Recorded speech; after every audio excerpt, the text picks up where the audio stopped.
the Huddle, the podcast that brings you the heart and soul of Rolla Bulldogs high school sports.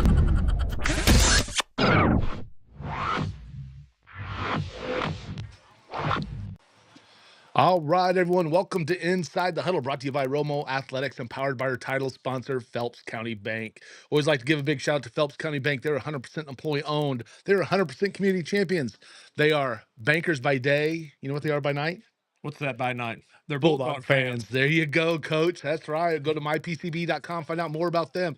Today, this is season 3, and this episode is a special episode. Very special. Because it is episode number 67. That's right. It never gets old. At least not for us, maybe for the kids. I don't know. Not for us. Not anymore, since we've been able to turn the table. Right. So here we are on this episode. This is a Coach Talk edition. So thank you to Chrysler Taylor for the Coach Talk sponsorship. Jeremy Shelton out there, appreciate you guys. We got Coach Ken Hohe, who is the Bulldogs baseball head coach, and we're here to give a preview about the baseball season. Coach, thanks for joining us. Hey, thanks for having us. Man, it's always a good time having you out here, and man, we got a good day. Yeah, sun's out, we're on the field. I love it, absolutely love it. So let's talk a little bit, catch up about how last season finished off. Right. Ended up 15-4. 15-14. 15-14. That's right. 15-14.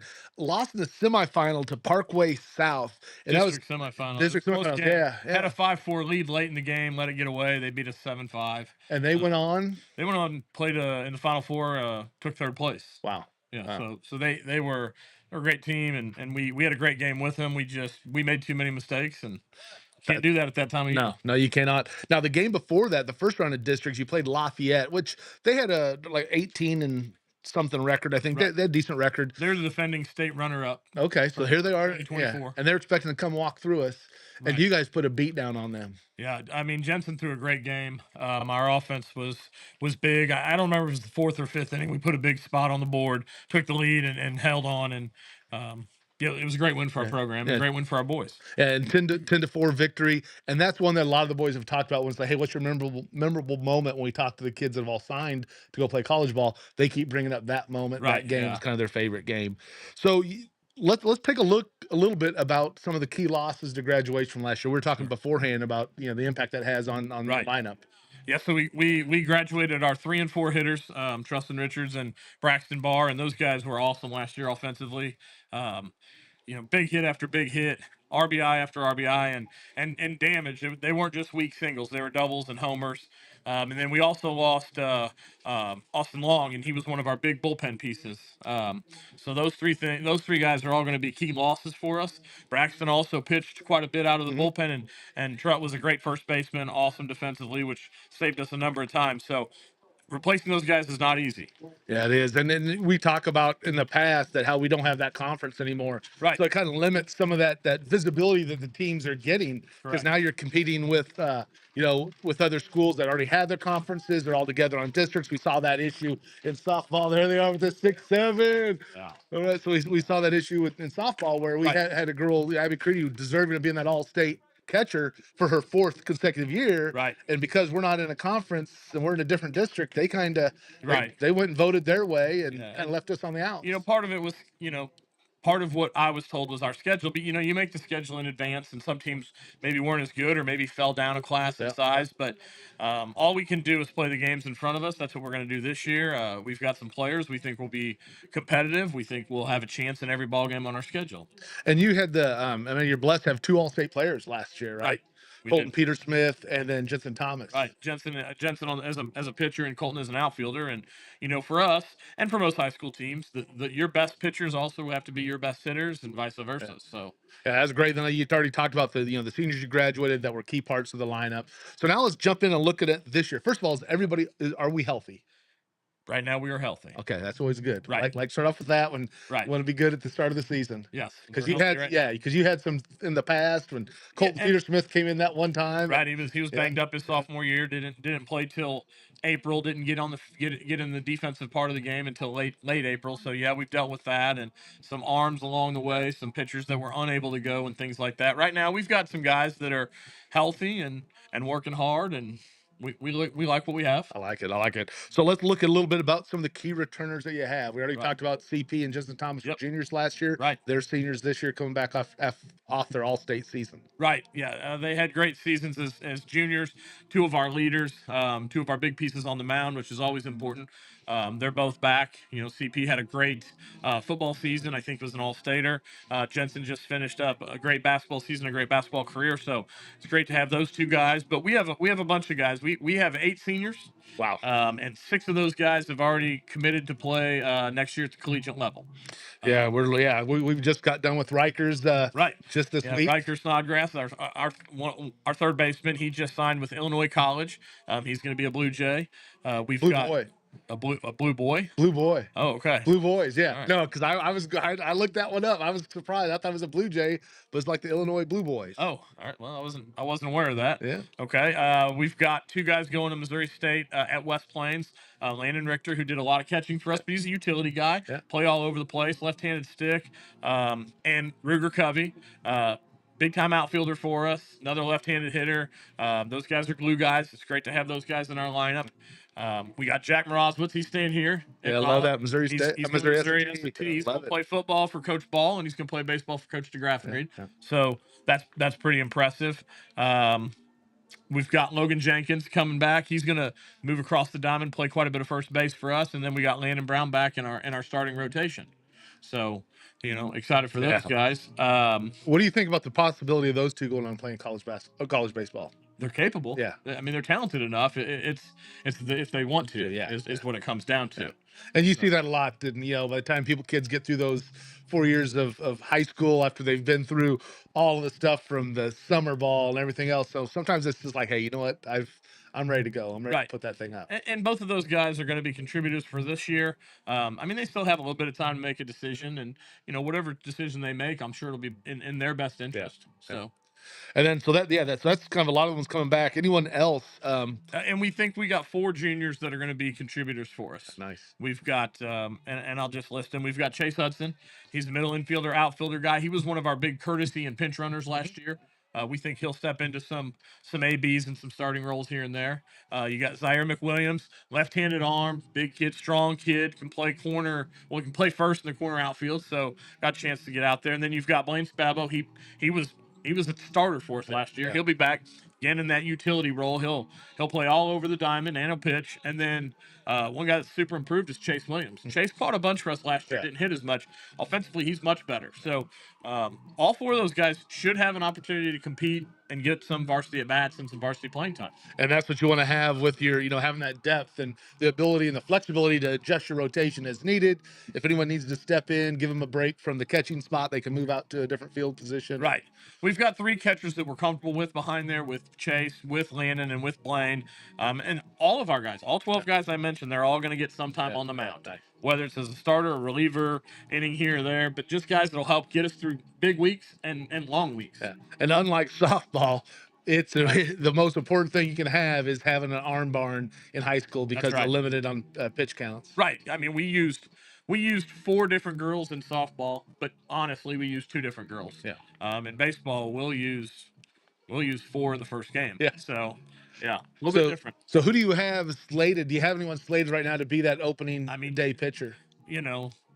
Justin Thomas is probably going to start game 1, And that will be Rockbridge, 10 a.m. That'll be Rockbridge. And then, probably Colton Peter Smith game 2 against Republic. So we kind of see that as game 1 and 2. And then everything after that just kind of, we still got time to figure it out. Yeah. And that's, again, with your schedule, I mean, you jump right into it. And again, with that Rockbridge contest where we knew that was a big time last year. And we'll talk about that as soon as we get through some of these sponsorships real quick. So give a big shout out to them. We already talked about Phelps County Bank because they're a title sponsor. You click on their QR code or you come to mypcb.com. They do a great job supporting all of our Bulldog athletics in our community. Appreciate everything they do. Give a shout out to Taylor Chrysler. They are the Coach Talk sponsor. Jeremy Shelton over there doing a great job helping us out. So appreciate that. Home Sweet Mo Properties. You have Danielle and Jared Jordan. Appreciate everything they do. Give a shout out Juan Skills Academy on the basketball side. 2-time All-State player. We used to nickname him Hoover when he was young because, oh my gosh, could he gobble up anything that came near him, man. He had a big glove, a little body, but he sure got it done. He was fun in there, and he didn't continue to play, but it was always a lot of fun there. Jackie Morozowitz over at In Full Bloom does a great job, all the senior sponsors and different activities, so appreciate all that. And the season ticket, JP Maxwell, 104.9, Tuesdays, 5 to 6 p.m. We'll give a shout out there and give an updates on our Bulldogs, so appreciate that. Let's take a look going into the season. So you start off, they got the Jamboree on the 17th up at Union. Tuesday, up at Union. We'll play Union at 3, and we've got Marquette at 4:15. Marquette was in our district last year. Union has a lot of pitching depth. So two solid programs to see in a Jamboree to get prepared for the first opener, which is, like we said, Rockbridge and Republic. And next Saturday. Yep. And you got Rockbridge at 10 a.m. and then you follow up with Republic at 12:30 p.m. Correct. And so we played them last year. Tough losses. 5-6 to Republic, 3-7 to Rockbridge. You were in there with all those. I mean, a great contest to open up the season. We were up on Rockbridge for most of the game. Yeah. We were up 3-0 or 2-0, 3-1, 3-2, and we let things get away from us in the sixth. We had a rough sixth inning. They got us, and then we bounced back with Republic, and we gave up 4 in the first, but battled, kept it close, and we had a chance late. We had runners on base. We just couldn't push them across. They're two great teams. Coach Plotner is over at Republic. He does a great job, and Coach Bezot, it's his first year as the head coach at Rockbridge, but he's been there a long time, and both those teams are great programs, and they'll be tough games for us. Yeah, really good. For you, I know that's one of the big things is to have those tough games right off the bat. Is let's set the tone early. Right. Be ready. See what we got. Make our adjustments as we go through the season. And last season we talked about that you finished off with a 10-14. I think it was. Won the last 10 of 14 regular season games heading into that district, kind of prepping you for that. And again, you had some great wins. Yeah. You had some tough losses, as you mentioned. But yeah, I really like that starting off. And I know that's kind of the ones that I was asking Riker, hey, which game you got circled? And it was like Rockbridge. That was the first game of the season. That's what he wants to look at. And and for a few other reasons. So that was great to see that. So after that we start off with that, get the first 2 games, and then we go on the road to Owensville. Yep. We get to play one of the local schools, which we're bigger than a lot of the local schools, but Owensville will be competitive. They'll give us a good contest, and then we get our first crack here at home. Yeah, and that'll be against Helias on the 25th. Correct. Yeah, so that's going to be the first thing. Make sure we got to get out and support the Bulldogs on that game. And Helias is always a solid tough team. Yeah, they're always tough. We seem to. This will be the first time we actually play them here. I think we've played them in Jeff City for the last 8 years. So it's nice to somehow actually get a home game with them. So. Yes, something must have got slipped going through the. I think it was more weather related. If we couldn't play here, we'd just set up and play there, and that happened. They got the turf and everything, don't they? Well, no, but they have a really nice facility. Although they will have turf. I don't know if it's this season or next, but yep, mark them on the list of teams. We'll have turf.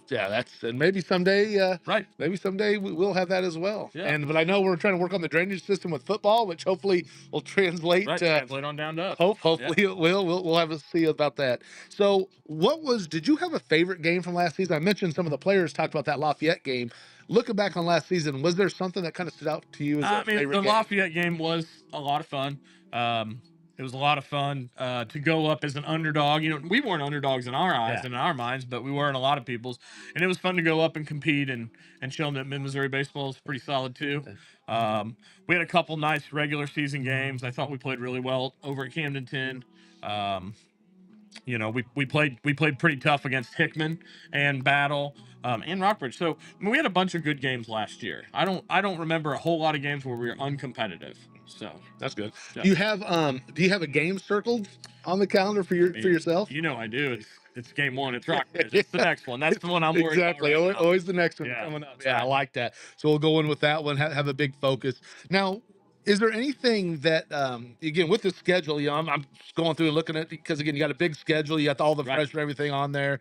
Any ones that kind of stand out? Obviously you'll have Rockbridge later on in the season as well. Well, that'll be JV. We play a doubleheader JV game. Okay. Yep. And then you have again, it's all over. You got a lot of St. Louis schools, kind of popping in there now. Again, Right. with not being in the conference, we're kind of forced to go where we can. Yep, and we're in a few tournaments. You know, we play one in Washington where we're going to start with Union, and we're actually going to start with St. Joe Lafayette out of St. Joe. Okay. And then you know, we're in the River City Festival. We'll see St. Charles West. We also will see Blair Oaks. So we're kind of all over the place. Yeah. We'll see a bunch of people, and we're excited for it. Yeah, and again, some of those smaller schools like a Blair Oaks is always, again, very competitive Right, on the always baseball competitive. side. Always kind of competing in that Yeah. on that statewide matches and state, championships. They're just a high caliber program. So do you have? I know you're a big basketball fan as well. Right. So what do you think about the Final Four? Well, I mean, I'm a Mizzou fan. We're in the SEC, so I'd like to see an SEC school get there. But I think Duke's pretty strong, and if I had to pick an underdog, I mean, I don't know if they're an underdog anymore, but I'll go with Gonzaga. Yeah, yeah, So yeah. Man, someday they're gonna win, man. yeah, I mean, he's been there a few times. Oh my He's God, been there several times. I know, You know? I know. And they've had some teams over the years that were just. Nails. Yeah. I've been a fan of theirs since the early days, and Yeah. back when Stockton, we were huge Stockton fans growing up too. This Saturday, I'm going to be pulling for the Orchard Farm Eagles. They're in the Oh, Elite yeah. Eight. That's my brother's head coach there. They got Vashon, so it's a real tough matchup for them. But Yeah. you know, Yeah, I tell you, they're a high caliber team. You know, we played them here. Yep. Man, they are just they get after it. They got a little bit of everything. They got that grit. Yep. They don't have they have decent size. Not necessarily that inside game you'd expect. 'Cause those bigs will step out and knock down shots too. Right. But man, they work at it. They move the ball really well, and that was a fun contest this year and last year. Not as fun last year with the loss, but We're Rolla won yeah, this yeah, year. yeah. so- Raleigh won this year, so it made it a lot more fun. But yeah, it's great to see them have that success Right. in there. I had a good time talking with your brother in the Yeah. last game about everything, and so yeah, good luck for them. We're hoping they get it done. Excited for it. Yeah. Good. Well, Coach, man, appreciate you Appreciate joining it, us. yeah. Looking forward to the season. So we have Union Jamboree on the 17th, and we have the 21st up in Rockbridge in Columbia, 10 a.m. and then 12:30 p.m. For Republic. So those will be the first games, and then we'll have Helias back here on March 25th. So if you're home for First home spring game. break and you don't have anything to do, head on Get out out to here. catch a baseball game. Let's get out here. It'll be a lot of fun. We'll have a good time. Absolutely. All right. So, Coach, thanks you for joining you. us. Appreciate Appreciate it. Thank you to Phelps County Bank for being the title sponsor of Inside the Huddle, and thanks to Taylor Chrysler for being our Coach Talk sponsor. So, for Coach Ken Hohe, I'm Tom Brown from Inside the Huddle to the Heart of the Game. We'll see you next time.